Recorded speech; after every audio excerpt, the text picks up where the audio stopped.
Shalom, salam sejahtera untuk kita semua Bapak Ibu Saudara-saudariku yang saya kasihi dalam Tuhan kita Yesus Kristus.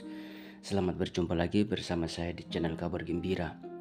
Dan bagaimana kabar Bapak Ibu Saudara-saudariku yang saya kasihi dalam Tuhan kita Yesus Kristus? Doa saya semoga Bapak Ibu Saudara dalam perlindungan Tuhan dan dalam keadaan sehat selalu dan diberkati Tuhan dengan berlimpah-limpah. Dan pada hari ini kita akan menyaksikan bersama tayangan berikut, yaitu tentang kesaksian seorang murtadin, bagaimana dia dari kecil dididik untuk menjadi muslim yang taat dalam menjalankan ajaran agamanya, namun dia memilih untuk menjadi Kristen, percaya Yesus sebagai Tuhan dan Juru Selamat karena dia mengenal kebenaran firman Tuhan. Dan si murtadin ini memang dia adalah orang yang sangat taat. Dia rajin sholat, rajin puasa, dan rajin pengajian. Namun dia semakin taat, semakin belajar akan kebenaran firman dalam kitab sucinya, namun dia tetap merasa kekosongan sehingga dia menjadi pengikut Kristus, memilih menjadi Kristen, percaya Yesus sebagai Tuhan dan Juru Selamat. Itulah kuasa Tuhan akan nyatakan kepada orang-orang yang rindu dan haus dan mau mencari kebenaran firman Tuhan. Namun sebelum kita menyaksikan tayangan berikut ini, mari kita satu dalam doa. Bapa, sungguh kami mengucap syukur untuk kebaikan-Mu sehingga sampai saat ini kami masih menikmati hari yang baru. Kami bisa menghirup udara yang segar, dan terima kasih buat anugerah-Mu yang melimpah dalam kehidupan kami. Dan saat ini kami mau menyaksikan kesaksian dari orang murtadin, bagaimana proses dia menjadi Kristen, percaya Yesus sebagai Tuhan dan Juru Selamat. Dan kiranya kesaksian ini boleh dapat memberkati kami, dan biarlah iman kami semakin kuat dan teguh di dalam Tuhan Yesus Kristus. Dan inilah doa kami, dan kami menyambut kesaksian ini dengan penuh ucapan syukur. Di dalam nama Bapa, Anak, dan Roh Kudus, saya berdoa dan bersyukur. Haleluya. Amin. Nama saya Wulan ya, lengkapnya Wulandari, bisa dipanggil Wulan. Saya sebenarnya saya asal dari Kalimantan Timur ya, saya dari Balikpapan. Hanya saja sekarang saya bukan berdomisili di Kalimantan ya, tapi saya berdomisili di Jawa Timur. Nah, saya sudah berkeluarga, saya memiliki anak juga 2, seperti itu ya. Oke, baik. Ya, pastinya ya tadi sudah disebutkan di awal bahwa latar belakang saya adalah saya seorang muslimah, berasal dari agama Islam ya dulunya. Nah, memang kalau saya pikir-pikir dulu ya, rasanya itu nggak mungkin saya untuk menjadi orang Kristen. Nggak pernah bercita-cita maupun berkeinginan. Tapi Tuhan berkata lain ya, karena memang Tuhanlah yang memilih saya, bukan saya yang memilih Tuhan. Jadi singkat cerita sebenarnya dulu itu saya itu keluarga saya semuanya keluarga muslim ya. Tentu saja dari keluarga muslim, maka saya juga dididik secara muslim ya, secara Islam. Meskipun memang saya bukan keturunan, maksud saya bukan orang yang sekolah di pesantren ya, ataupun keturunan haji atau keturunan ya segala macam ya, yang rohani. Saya biasa, muslim biasa. Namun demikian, dimanapun orang Islam itu, sekalipun bukan sekolah pesantren, kita itu memegang teguh yang namanya akidah Islam.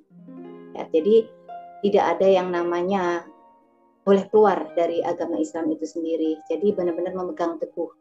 Pastinya seperti biasa ya, semua kita tahu orang Islam melakukan ibadah-ibadahnya, rutinitasnya ya sama. Saya pun juga demikian.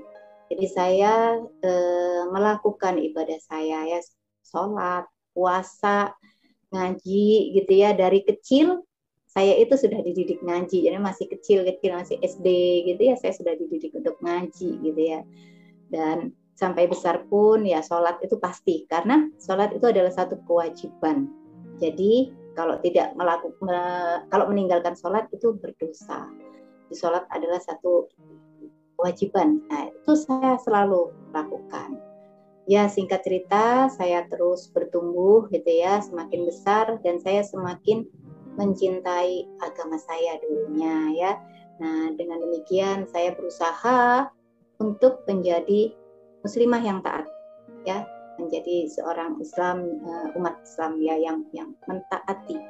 Karena jujur, semakin saya bertumbuh, saya itu punya kerinduan untuk bagaimana saya bisa dekat dengan Tuhan, dan pastinya kerinduan untuk ya pasti ya, orang kalau sudah meninggal maunya adanya di surga. Jadi itulah tujuan saya juga. Saya selalu berusaha melakukan apa yang Tuhan saya dulu perintahkan, baik sholat, puasa, dan sebagainya. Bahkan ketika saya remaja pun saya itu tidak pernah menghabiskan waktu remaja saya itu untuk hal-hal yang seperti nongkrong-nongkrong gitu ya, nongki-nongki kata orang gitu ya, tapi saya habiskan masa remaja saya untuk mengikuti pengajian seperti itu. Jadi setiap minggu saya ikut pengajian. Saya nggak pernah namanya pacaran gitu ya, sampai segitunya. Karena dulu yang saya tahu bahwa dalam Islam itu pacaran itu dilarang. Jadi kalau mau nikah itu ada yang namanya ta'aruf. Jadi kita nggak pernah pacaran. Bahkan saya itu sampai pernah juga ikut menjadi salah satu simpatisan partai Islam itu yang cukup dikenal lah, saya nggak perlu sebutkan partainya ya. Nah, singkat cerita intinya saya begitu belajar untuk taat. Saya tidak ngomong diri saya taat, tapi saya belajar untuk taat. Saya juga mengenakan hijab ya, saya pakai hijab, bahkan sempat saya itu hijab itu yang besar-besar banget tuh ya, sampai saya sempat pakai kaos kaki gitu, jadi yang terlihat hanya wajah dan telapak tangan. Tapi seperti itu ya Bapak Ibu ya, karena jujur sekalipun saya berusaha untuk taat dengan segala perintah Tuhan, tetapi di dalam diri saya tidak pernah memiliki kedamaian karena saya tidak memiliki kepastian bagaimana nanti setelah saya mati, gitu ya. Tidak, karena memang tidak ada jaminan di dalam Islam bahwa kita itu mati pasti masuk surga, nggak ada. Jadi memang salah satunya adalah dengan bagaimana kita semakin memperbanyak amal ibadah kita. Nah, tapi kan saya tahu diri saya, sebanyak berapapun amal ibadah yang saya lakukan, saya masih merasa rasanya saya kok nggak layak masuk surga. Kok kayaknya buat saya Tuhan itu jauh, padahal saya selalu sholat setiap hari. Sepertinya saya tidak saya tidak merasakan bahwa Tuhan itu adalah satu pribadi seperti yang saat ini saya rasakan. Saya itu selalu sholat Bapak Ibu, 5 waktu saya usahakan tidak pernah bolong, kecuali kalau berhalangan ya, perempuan ya. Nah itu saya usahakan, bahkan kalau misalnya nggak ada air, saya pakai tayamum seperti itu. Setiap kali sholat, nah karena saya memiliki ketakutan akan ketidakpastian atas keselamatan saya, setiap kali sholat saya itu selalu berdoa yang namanya doa untuk dunia dan akhirat ya. Saya berdoa supaya saya bisa satu ketika saya mati dalam keadaan husnul khotimah. Jadi mati dalam keadaan baik, dalam keadaan Islam. Ya, meskipun memang saya tahu bahwa dulu surga itu adalah rahmat Allah, bukan karena amal perbuatan. Jadi itu yang membuat sedikit saya bimbang. Tapi itu terus saja saya lakukan. Meskipun saya tidak memiliki jaminan kepastian dan memiliki ketakutan, karena saya tidak tahu dengan keyakinan lain dan apa yang ada di dalam diri saya, doktrin-doktrin yang kuat di dalam diri saya bahwa agama saya adalah agama yang sempurna dan satu-satunya agama yang diridhoi oleh Allah saya ya waktu itu ya. Nah, saya tidak punya keinginan untuk mencari tahu keyakinan yang nggak ada sama sekali. Namun ternyata sekali lagi ya, mungkin itu adalah salah satu cara Tuhan untuk menyelamatkan saya. Singkat cerita, semakin saya bertumbuh, kemudian saya sekolah gitu ya, saya banyak mengalami ketika saya lulus, saya agak sulit mendapatkan pekerjaan karena lama. Satu ketika saya mendapatkan pekerjaan.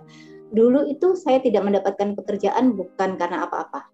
Karena dulu zaman saya itu masih agak sulit ya untuk orang pakai hijab itu bisa kerja gitu ya, untuk gampang. Waktu itu saya diminta untuk buka hijab, saya harus lepas hijab saya, dan saya lebih memilih untuk nggak mau gitu ya. Jadi saya tetap kekeh, dan akhirnya saya nggak kerja gitu ya. Nah, satu ketika ada satu tawaran dari keluarga, dan saya bekerja di satu perusahaan ya, swasta lah ya, perusahaan swasta. Dan dari sanalah mungkin ini mungkin awal ya saya bekerja. Otomatis kan, karena pekerjaan saya itu menuntut saya terisolasi, jadi saya tidak bisa melakukan lagi kegiatan-kegiatan keagamaan seperti setiap minggu harus pengajian dan segala macam. Nah, ketika saya bekerja, saya mulai berkurang ya, karena saya tidak lagi sering mengikuti pengajian dan segala macam. Jadi saya sibuk dengan pekerjaan, ya saya tetap melakukan sholat. Nah, satu ketika, singkat cerita lah ya, saya mulai bergaul dengan banyak orang ya, dengan teman-teman semua. Saya lebih punya pemikiran yang sedikit lebih terbuka gitu ya. Singkat cerita, saya kenal dengan seorang pria yang dia adalah seorang mualaf ya. Ini harus saya tekankan karena sebelumnya saya pernah kesaksian di tempat lain dan saya lupa ceritakan, dan akhirnya malah dipelintir gitu ya. Jadi saya menikah dengan seorang mualaf ya. Pada saat itu saya senang karena saya pikir, wah, ini adalah saat saya untuk saya bisa benar-benar mengenalkan keislaman pada dia. Satu kebanggaan buat saya kalau saya bisa membuat orang ini benar-benar menjadi Islam yang sejati saat itu ya. Ya, kemudian kami menikah dan berkeluarga. Singkat cerita, karena supaya nggak terlalu panjang, kami berkeluarga, saya mempunyai anak. Ya, kemudian kira-kira umur berapa anak saya itu ya.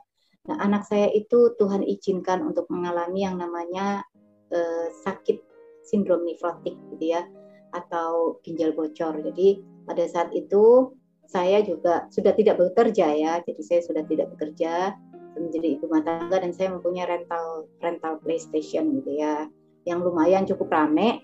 Nah, namun kemudian karena anak saya sakit, setiap minggu harus ke rumah sakit, sempat dirawat beberapa kali, dan biaya cukup banyak, makan juga segala macam itu harus benar-benar diatur, dan saya mengalami kerugian ya, tiba-tiba saya mengalami kemerosotan ekonomi, saya mengalami pencurian, bangkrut lah intinya. Nah, singkat cerita lagi, di satu titik sampai kita benar-benar, waduh ini gimana ini, karena pada saat itu ketika anak saya itu selama 2 tahun ya, 2 tahun berjalan itu sakitnya kambuh hilang. Nah, terakhir kali ketika saya periksakan, dokter bilang ini anak ibu kalau misalnya kambuh lagi harus dibiopsi. Nah, pada saat itu di Balikpapan itu belum ada namanya dokter spesialis ginjal anak ya, kalau orang tua ada. Nah, dan dokter bilang tuh ada di Surabaya gitu ya. Jadi kalau saya mau berobat harus ke sana. Nah, karena saat itu kondisi saya sedang kurang baik ekonominya, jadi saya pikir, waduh, kalau untuk pulang pergi kan harus naik pesawat ya, dan berobat juga. Nah, ini saya pikir, wah ini cukup berat ya. Namun ketika itu juga ternyata mertua saya meninggal gitu ya. Tadi kan saya sebutkan suami saya mu'alaf, berarti sudah tahu ya, kalau mu'alaf berarti keluarganya semuanya Kristen. Nah, jika selama ini saya berkomunitas dengan orang-orang Islam, dari keluarga suami ini adalah orang Kristen. Nah, ketika itu mertua meninggal dan kami harus bukan berkunjung, artinya kami pindah. Maksudnya kami ke kota suami saya ya, mertua saya. Dan saat itu saya memutuskan, karena waktu itu kotanya juga berdekatan, mohon maaf kalau tidak saya sebutkan, berdekatan dengan dokter yang harus kita tuju, maka saya ngobrol dengan suami saya, bagaimana kalau kita bawa aja, kita sekalian pindah di sana, merawat orang tua, ya mertua saya yang satu ya masih hidup kan satunya ya, merawat di sana sekaligus anak saya ini bisa diobati. Akhirnya kami memutuskan untuk pindah. Nah, ketika kami pindah ke Jember, nah dari sinilah langkah awal saya mengenal tentang kekristenan. Tapi saya sama sekali belum punya ketertarikan. Saya satu rumah dengan mertua saya yang Kristen. Dari sini saya melihat kehidupan pribadi seorang Kristiani seperti itu ya. Yang selama ini saya itu taunya Kristen itu kan kafir ya, Kristen itu menyembah patung, Kristen itu Tuhannya 3, Kristen itu boleh berbuat segala macam hal gitu ya. Kristen itu ibadahnya cuma seminggu sekali ke gereja, ibadahnya juga cuma nyanyi-nyanyi. Ya, saya tidak memiliki gambaran yang baik tentang kekristenan gitu ya. Nah, ketika saya mulai satu rumah dengan mertua saya, dari situ saya baru melihat kehidupan Kristiani, seorang Kristiani. Waktu itu saya tetap melaksanakan ibadah saya, meskipun saya satu rumah dengan mertua saya yang Kristen, saya tetap sholat, saya tetap ngaji, bahkan juga saya mengikut salah satu pengurus saya juga, pengurus di pengajian, dan satu rumah itu saya ibadah masing-masing. Jadi ketika itu saya sholat, mertua saya itu di kamarnya memuji Tuhan, menyanyi ya, nyanyi lagu rohani. Kemudian beliau berdoa dan saya itu kagum. Karena pada saat saya mau sholat subuh, beliau itu sebelum saya bangun, beliau sudah bangun. Jadi ketika itu saya lihat beliau sedang berdoa dan itu saya lihat setiap hari. Setiap hari beliau juga rajin ke gereja, beliau rajin baca Alkitab. Dari sana saya melihat, wah ternyata, dan juga yang membuat ini karena beliau adalah pribadi yang sabar, orang yang nggak pernah marah gitu. Saya tidak melihat ada perilaku buruk di dalam kehidupannya. Ada masalah selalu sabar seperti itu ya. Saya lihat, wow, ini contoh satu orang Kristen yang baik ya. Dan dia sangat rajin sekali dalam kegiatan kerohaniannya. Jadi saat itu setiap 1 bulan atau berapa kali dalam 1 bulan saya lupa ya, itu ada kebaktian gitu ya. Nah, saya sebagai seorang menantu, otomatis saya mau nggak mau sebenarnya, tapi kan ya karena mertua yang mengadakan kebaktian, masa saya diem aja ya, otomatis saya yang menyiapkan makanan dan segala macam saya siapkan di orang-orang ini ya, orang-orang yang sedang kebaktian ini. Mereka panggil, ayo Ulan, ikut sini, ikut ikut ibadah.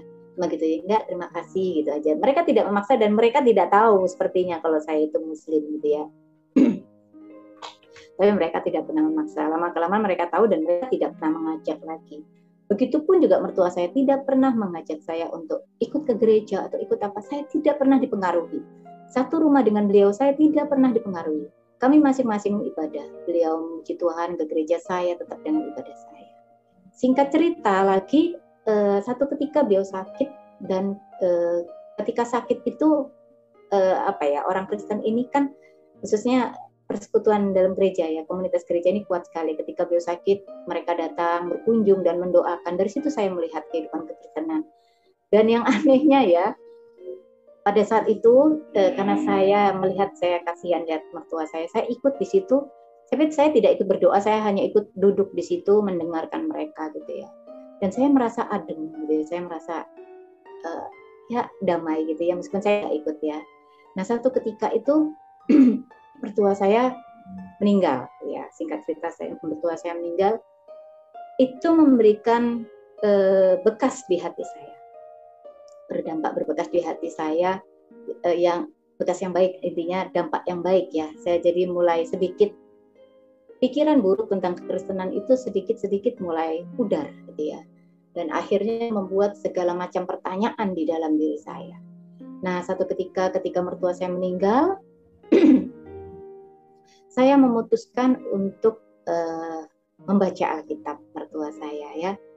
Jadi saya beranikan diri saya untuk membaca Alkitab. Selama ini seumur hidup saya berpuluh tahun, saya nggak pernah tahu yang namanya isinya Alkitab. Kalau lihat ya, karena kan memang ada dijual di toko buku terkenal tuh ya. Itu kadang-kadang kalau lihat saya itu penasaran dalamnya seperti apa. Nah, saat itulah saya memberanikan diri untuk ingin tahu gitu ya, Alkitab ini seperti apa sih yang katanya bahwa Alkitab ini dipalsukan, Injil yang sekarang ini dipalsukan, itu isinya seperti apa? Saya penasaran. Dan dengan rasa takut dan perasaan berdosa plus campur ingin tahu, saya memaksakan diri saya untuk membaca. Saya ambil, kemudian saya mulai buka. Saya nggak paham kan perjanjian baru, perjanjian lama. Saya buka itu dari perjanjian lama ya. Kalau Alkitab kan dari depan perjanjian lama ya. Saya buka, kok isinya kayak cerita-cerita gitu ya, kok begini ya, apa firman Tuhan kok begini gitu ya. Maksudnya wahyunya dari Tuhannya kok begini, kayak cerita-cerita gitu ya. Kemudian saya loncat-loncat bagian belakang lagi. Oh, saya mulai lihat, oh ada cerita kisah-kisah tentang Tuhan Yesus dan segala macam gitu ya di perjanjian baru. Oh, ternyata seperti ini. Nah, tapi kemudian saya semakin penasaran. Besok saya lakukan lagi. Tapi saya nggak berhenti dari kegiatan Islam saya. Saya tetap ibadah, tetap sholat dan segala macam. Makin hari justru saya makin penasaran. Mulai saya membaca, saya mulai melihat tentang kisah Tuhan Yesus gitu ya. Saya mulai melihat, oh nggak sama ya dengan apa yang selama ini saya terima seperti itu ya. Nah dari situ saya mulai semakin penasaran justru. Dari situ saya memutuskan untuk semakin mencari tahu. Saya nonton justru ya, ini puji Tuhan ya, karena lewat kecanggihan teknologi ini ya, internet ini, itu juga bisa membawa jiwa-jiwa kepada Tuhan. Salah satunya saya mulai browsing ini, saya browsing, saya cari kesaksian. Kenapa sih kok ada orang yang keluar Islam dan masuk Kristen? Apa yang menarik dari kekristenan ini? Kemudian saya nonton khotbah-khotbah, saya semakin cari tahu. Justru semakin itu saya semakin lagi, semakin penasaran lagi. Saya mulai baca-baca lagi gitu ya. Saya baca lagi. Nah akhirnya itu membuat iman Islam saya sedikit mulai ragu, karena saya mulai banyak menemukan kejanggalan dari apa yang pernah saya terima dulu. Kalau dulu katanya bahwa kita menyembah patung, bahwa katanya kita menyembah 3 Tuhan ya, khususnya di surat Al-Ikhlas itu juga dikatakan Tuhan itu tidak beranak dan tidak diperanakan. Ternyata itu dipahami secara biologis, dan ternyata di dalam kekristenan tidak seperti itu. Terus dikatakan bahwa kita menyembah 3 Tuhan, salah satunya adalah Maria. Yang saya tahu dari apa yang saya cari, ternyata itu tidak semuanya seperti itu. Dan itu yang membuat akhirnya saya mulai mengalami satu keraguan. Saya berpikir seperti ini, bagaimana mungkin yang Tuhan, saya dulu tahu bahwa Tuhan itu hanya satu, seharusnya ya, saya hanya satu. Kalau memang, karena saya dulu percaya bahwa di dalam Islam itu ada yang namanya Al-Quran, Taurat, itu kita imani. Taurat dan Injil ya, dan Zabur itu kita imani. Tapi selama itu saya tidak pernah tahu yang namanya Injil itu seperti apa, Taurat itu seperti apa, Zabur itu juga seperti apa, saya nggak pernah tahu. Saya hanya dididik untuk mempercayai bahwa dulu ada yang namanya Injil, Taurat, Zabur, dan seperti itu. Nah, tetapi setelah saya membaca, saya mengalami satu pertanyaan, mengapa kok berbeda dengan apa yang disampaikan dengan kitab saya sebelumnya? Ketika di kitab saya yang dulu dikatakan bahwa Yesus itu tidak disalibkan, melainkan diangkat dan diserupakan. Kenapa yang di Injil, yang harusnya kita percaya juga gitu ya, di Injil Tuhan mengatakan yang berbeda, bahwa di Injil ya, Alkitab ini perjanjian baru khususnya, itu dikatakan bahwa Yesus Kristus itu sudah jelas disalibkan. Karena saya membaca kronologis bagaimana Yesus Kristus sampai dengan disalibkan, mulai dari dia lahir, mulai melayani selama 3 tahun, segala mukjizat yang dia perbuat, mulai dari orang Farisi dan ahli Taurat yang tidak menyukai dia dan bersekongkol untuk membunuh dia dan segala macam, dan bahkan penyaliban itu juga disaksikan di depan banyak orang. Itu yang membuat saya akhirnya membuat saya berpikir, ini yang mana yang benar? Saya berpikir, kalau Tuhan itu memang benar-benar bisa menjaga firman-Nya, kan katanya bahwa dia bisa menjaga firman-Nya, mengapa dikatakan bisa dipalsukan? Apakah Tuhan sudah tidak bisa menjaga firman-Nya? Jika di kitab saya sebelumnya dikatakan bahwa kitab saya adalah kitab yang menyempurnakan, saya berpikir, apakah dulu firman-Nya dia belum sempurna sehingga harus disempurnakan lagi? Seperti itu. Jadi saya mulai berpikir, ada yang nggak beres gitu ya, ada something wrong, pikir saya seperti itu. Ada sesuatu yang nggak benar nih. saya berpikir bahwa tidak mungkin kedua-duanya salah dan tidak mungkin kedua-duanya benar. Pasti adalah salah satu yang benar. Nah, saat itulah membuat iman saya itu semakin di satu sisi iman keislaman saya itu mulai sedikit goyah, di sisi lain di kekristenan saya belum begitu yakin ya. Karena tidak mudah ya Bapak Ibu untuk saya yang berpuluh tahun didoktrin bahwa Isa, yang saya sebut Isa ya, kalau sekarang itu kita menyebutnya Yesus, mereka mengenal dengan Isa, itu adalah dulu hanya sebagai nabi dan sekarang saya harus mempercayainya sebagai Tuhan. Itu bukan hal yang mudah Bapak Ibu. Nah, ketika itu saya mulai ragu dan saya mulai berdoa. Saya tetap sholat ya, saya tetap sholat. Ketika itu saya sungguh-sungguh berdoa. Saya berdoa dalam sholat saya seperti ini. Saya bilang, ya Allah, saya bilang, kalau memang kekristenan adalah agama yang benar, maka berikan saya kemudahan untuk belajar. Dan jika kekristenan itu salah, maka kuatkan iman Islam saya. Saya cuma doa seperti itu.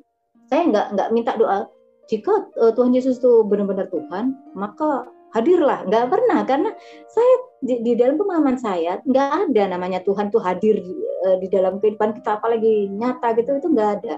Karena kita tidak mempercayai Isa itu sebagai Tuhan. Nah, tapi ketika saya berdoa itu justru yang ada bukan iman saya semakin kuat, tetapi justru keingintahuan saya untuk belajar akan firman Tuhan, kekristenan itu yang semakin kuat. Itu yang membuat saya terus belajar untuk mencari tahu lagi tentang kekristenan. Dan pada akhirnya saya berpikir kalau saya nggak langsung terjun ke dalam dunia kekristenan, dalam arti saya harus langsung, artinya saya harus ke gereja. Nah, saat itu saya memutuskan, memberanikan diri untuk ke gereja. Nah, ketika ke gereja itu, Bapak Ibu, saya merasakan yang namanya hadirat Tuhan. Hanya saja saya dulu nggak tahu kalau itu hadirat Tuhan ya. Saya nggak paham sekali. Saya merasakan hal yang berbeda. Mungkin Bapak Ibu yang pernah mengalami tahu apa yang saya rasakan ya, dari apa yang saya ceritakan. Baru saya melangkahkan kaki saya ke gereja, saya merasakan ada satu perasaan berdosa. Apakah karena saya mulai mau menjadi kafir ataukah entah perasaan apa, saya bercampur aduk gitu ya. Dan kemudian saya masuk di gereja itu dan mulai mendengarkan puji-pujian. Dari situ saya dijamah Tuhan. Hadirat Tuhan itu memenuhi saya. Hanya saja dulu saya nggak paham hal itu. Jadi ketika itu saya tiba-tiba merasa damai, perasaan bersalah, perasaan seolah-olah Tuhan begitu dekat. Dan ketika itu saya tanpa disadari, saya itu menangis. Air mata saya itu mengalir terus-menerus, mengalir gitu. Dan saya nggak paham kenapa ini seperti ini gitu kan. Kemudian setelah itu minggu depannya saya lakukan lagi terus ya beberapa kali. Dan ada satu hal yang lucu ya Bapak Ibu ya, mungkin loncat-loncat, mohon maaf saya agak lupa jadinya. Ya karena saat itu saya masih muslim Bapak Ibu, saya kan gereja tapi saya masih muslim, saya tetap sholat loh Bu, Bapak Ibu. Jadi saya di rumah sholat tapi minggu saya ke gereja. Jadi dua ibadah keagamaan saya lakukan gitu ya. Nah waktu minggu saya mau ke gereja itu saya pakai hijab. Nah, ketika mendekati gereja baru saya lepas gitu. Jadi itu adalah pengalaman yang lucu buat saya. Nah, kemudian minggu depannya saya coba lagi. Nah, satu ketika ada yang namanya KKR, Bapak Ibu. Jadi anak saya kan tadi sakit ya, saya ceritakan anak saya sakit. Dan pada saat KKR lah itu dulu waktu saya muslim saya pernah tahu bahwa KKR itu puasa kesembuhan gitu ya katanya. Nah kemudian orang-orang disembuhkan, tapi dulu saya nggak begitu percaya. Saya tahunya bahwa itu persekongkolan gitu ya, itu disuruh gitu, ngaku sembuh gitu ya. Tapi saat itu karena hati saya sudah berubah, saya mencoba untuk membawa anak saya.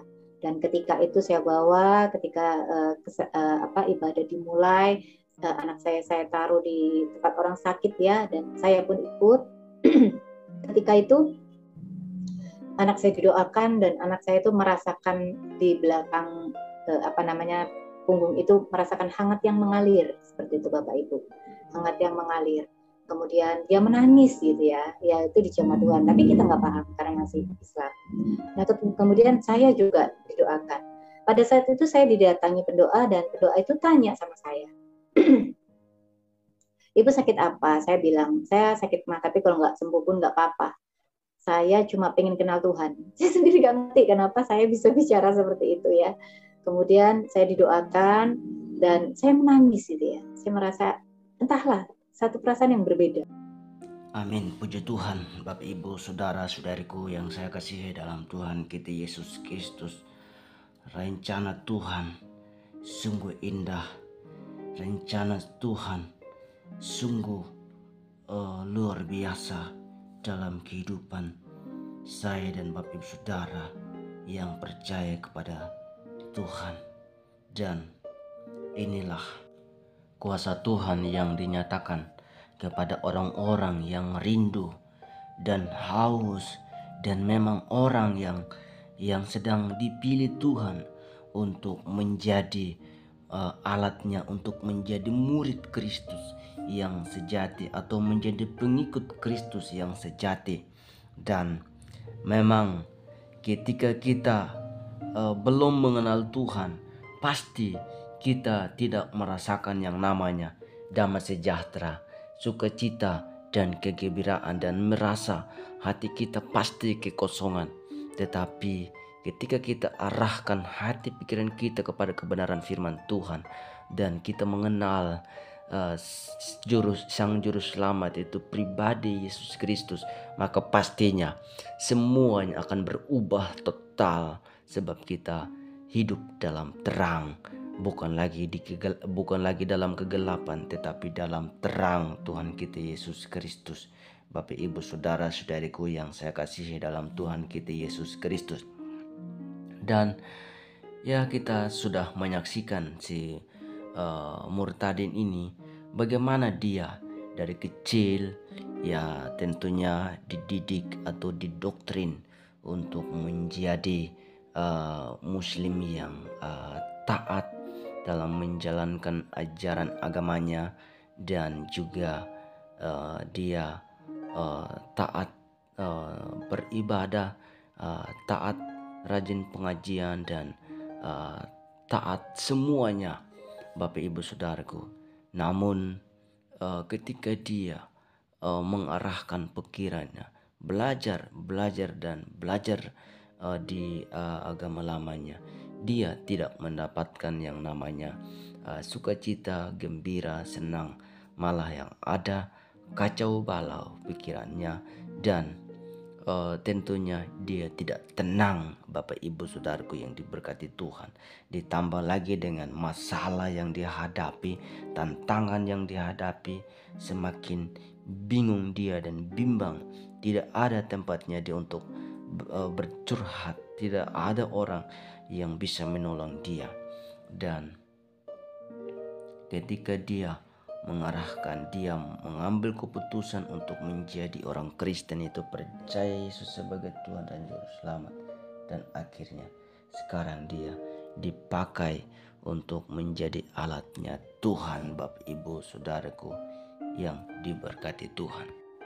Dan apa yang terjadi, Bapak Ibu saudaraku yang diberkati Tuhan, ketika dia menjadi Kristen, percaya Yesus sebagai Tuhan dan Juru Selamat, dia sekarang merasakan yang namanya sukacita, tenang dan lebih tenang lagi, Bapak Ibu saudaraku. Dan dia malah merasakan yang namanya kasih mula-mula, kasih yang luar biasa yang berasal daripada Tuhan kita Yesus Kristus, Bapak Ibu saudaraku yang diberkati Tuhan. Namun saya akan membaca dan merenungkan firman Tuhan ini di Yeremia pasal 29 ayat yang ke-10 sampai dengan 15. Firman Tuhan mengatakan demikian. Sebab beginilah firman Tuhan,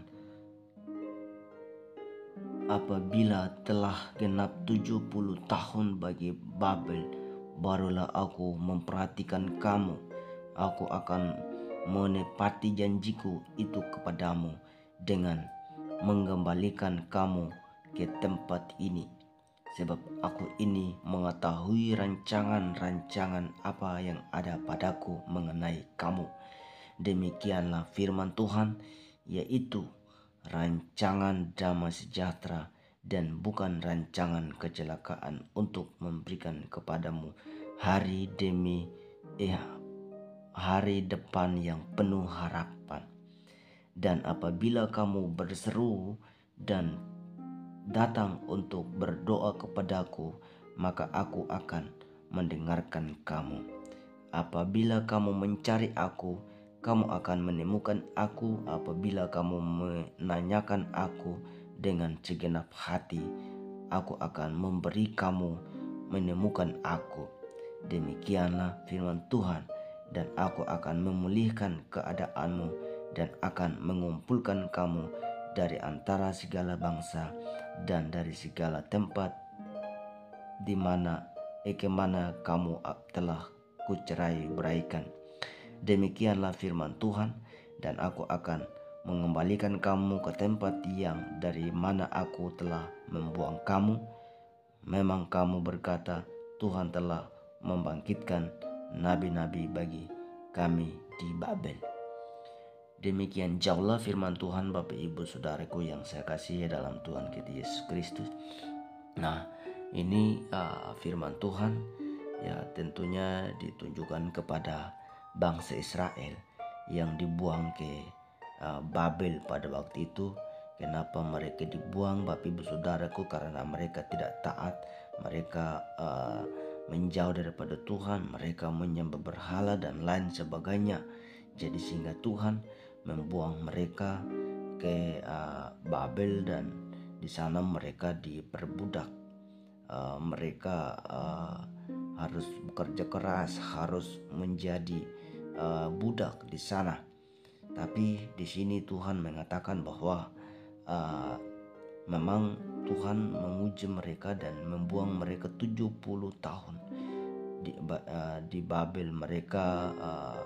Tapi sekalipun mereka dibuang, Tuhan memperhatikan mereka, Bapak Ibu Saudaraku, sebab Tuhan pasti menepati janjinya, dan janjinya Tuhan ya dan amin. Dan ketika pas 70 tahun, maka betul Tuhan mengembalikan mereka di tempat semula, itu kembalikan ke bangsa di Yerusalem, di Israel, Bapak Ibu Saudaraku yang diberkati Tuhan. Sebab kita lihat di ayat 11 bahwa sebab aku ini mengetahui rancangan-rancangan apa yang ada padaku mengenai kamu. Demikianlah firman Tuhan, yaitu rancangan damai sejahtera dan bukan rancangan kecelakaan, untuk memberikan kepadamu hari depan yang penuh harapan.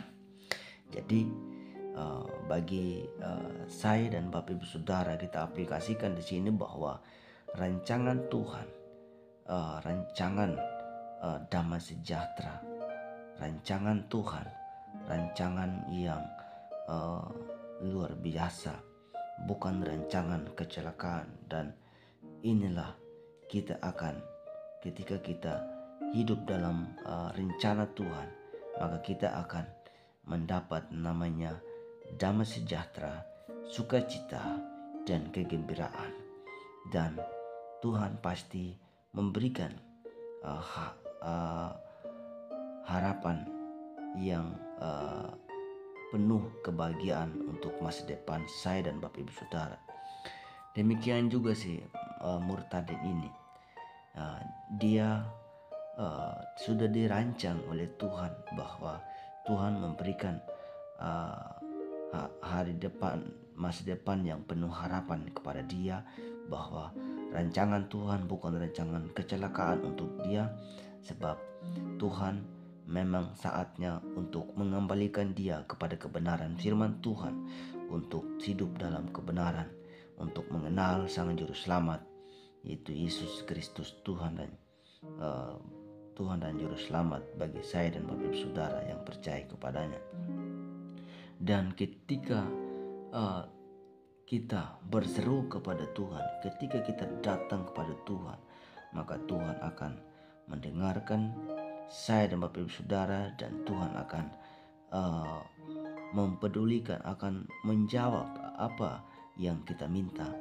Sebab Tuhan, apabila saya dan Bapak Ibu Saudara mencari Tuhan, dan pasti kita menemukan Dia, yaitu dalam kitab suci Injil. Dan apabila kita menanyakan tentang Tuhan, maka pasti Tuhan akan menyatakan dirinya kepada saya dan Bapak Ibu Saudara. Ya, seperti murid tadin ini, Tuhan menyatakan dirinya melalui mujizat dan mimpi penglihatan. Itu kuasa Tuhan yang pasti dinyatakan, dan akhirnya dia mengenal kebenaran yang sesungguhnya, Bapak Ibu Saudaraku yang diberkati Tuhan.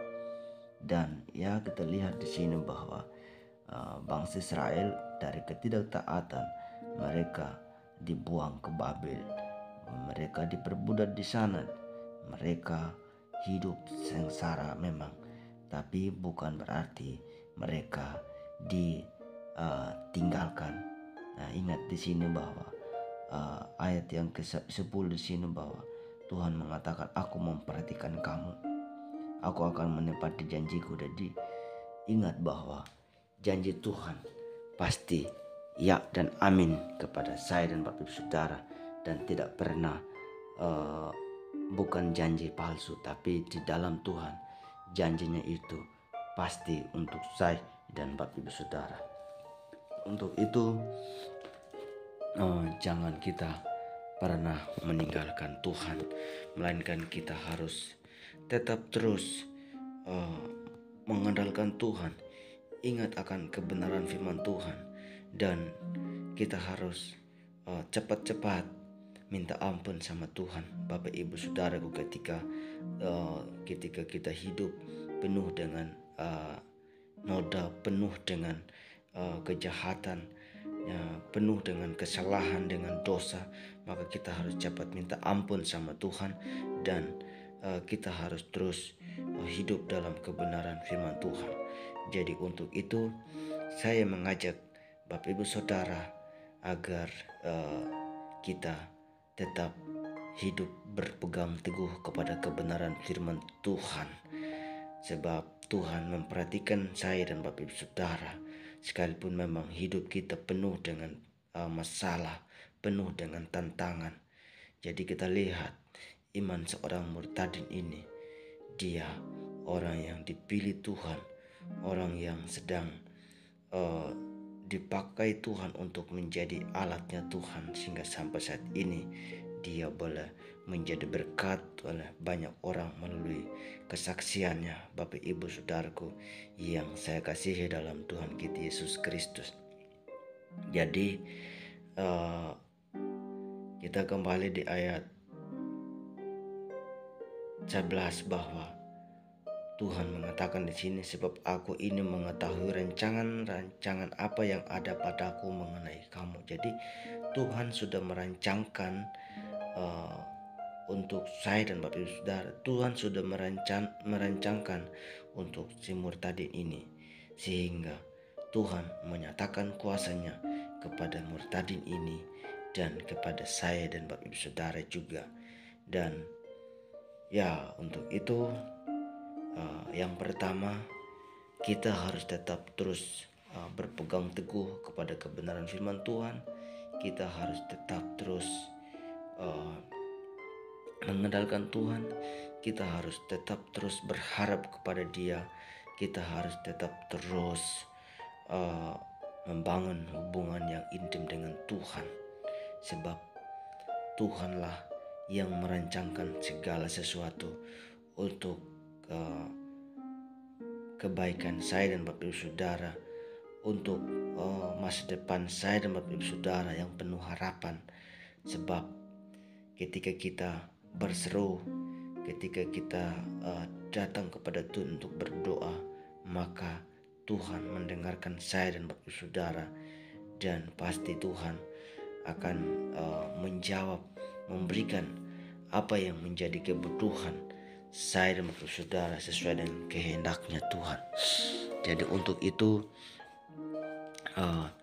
saya mengajak untuk terus berdoa kepada orang-orang di luar sana agar mereka boleh mengalami Tuhan, agar mereka boleh mengenal Sang Juru Selamat, agar mereka dapat diselamatkan juga seperti kita, Bapak Ibu Saudaraku yang diberkati Tuhan.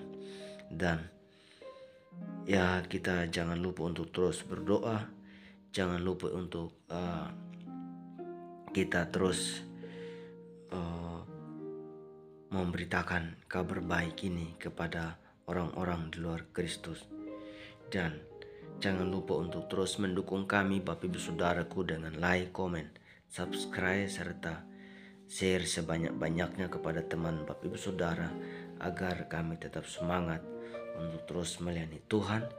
Dan saya mengucapkan banyak terima kasih kepada Bapak Ibu Saudara yang sangat setia mendukung kami, sangat setia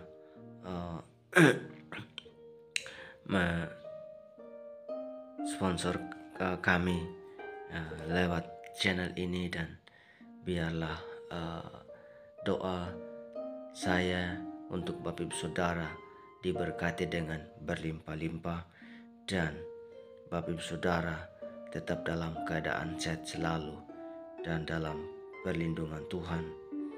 Dan untuk itu mungkin sampai di sini kita semoga melalui kesaksian dan firman Tuhan ini yang saya bagikan kepada Bapak Ibu Saudara dapat diberkati dan nama Tuhan dipermuliakan, ditinggikan. Dan sampai ketemu di video berikutnya. Tuhan Yesus memberkati kita semua. Shalom.